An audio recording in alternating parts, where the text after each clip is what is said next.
Okay, sorry if this video is a little shaky. I'm holding the camera with one hand and demonstrating with the other, so I hope the video comes out all right. I got my forearm printed here, and my servo bed with the spring tensioners on it, and now I need to add my nervo board for the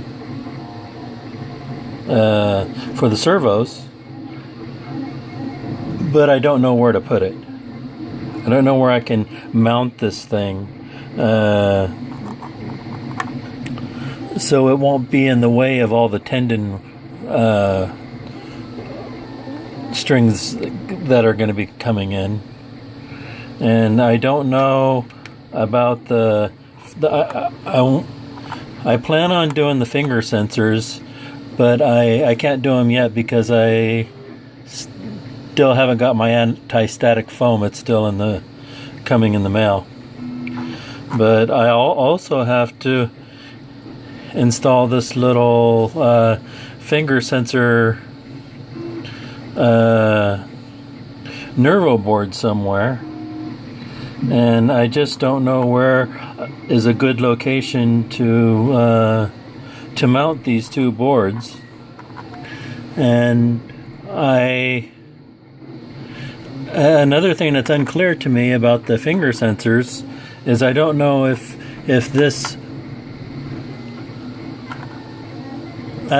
better to have a ribbon cable go all the way from this board up to the torso, or if I need to have another small dedicated Arduino to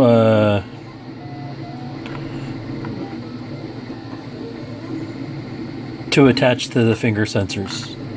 I didn't buy this for the finger sensors. I got it for my NeoPixels, but I could use it for the finger sensors if I need to. And I have all these pulleys here for the fingers, and I'm not sure if I should use these or not, because I seen somewhere where there was a problem there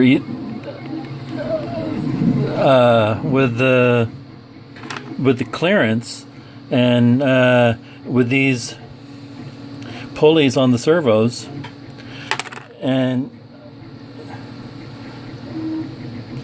touching this cover right here. I don't know if I did print the latest version of the cover, and I don't know if that's actually been redesigned or not. But so I don't know if these pulleys will work, or maybe I'll just try them and see what happens. But my question is about a suggestion on the location to mount the hand nervo board and the finger sensor nervo board, and the Arduino, if that's what I need to do in this forearm without interfering with all the tendon strings coming in.